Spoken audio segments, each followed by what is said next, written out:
പഞ്ചപാണ്ഡവരുടെ കഥകളും വേലുത്തമ്പി ദളവയുടെ ഒളിവ് ജീവിതവുമൊക്കെ പ്രതിപാദിക്കുന്ന അരവയ്ക്കൽ ചാണി ഗുഹയുടെ വിശേഷങ്ങളാണ് ഇന്നത്തെ വീഡിയോയിൽ. ഏറെ നാളുകളായി കാടുമൂടിയും മണ്ണിടിഞ്ഞിറങ്ങിയും കിടന്ന ഈ ഗുഹ സംരക്ഷണ ഭിത്തി കെട്ടി വൃത്തിയാക്കിയത് മണ്ണടി പൈതൃക സംരക്ഷണ സമിതി പ്രവർത്തകരാണ്. കുറച്ചു നാളുകൾക്ക് മുമ്പ് ഒരു പശു ഈ ഗുഹയിൽ അകപ്പെട്ടു പോവുകയും തുവയൂർ എന്ന സ്ഥലത്ത് വന്ന് കയറുകയും ചെയ്തു എന്ന് പറയപ്പെടുന്നു.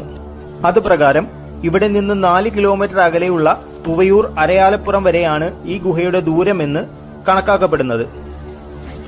വേലുത്തമ്പി ദളവ അവസാന നാളുകളിൽ ഒളിവിൽ കഴിഞ്ഞത് മണ്ണടി എന്ന പ്രദേശത്തായിരുന്നു.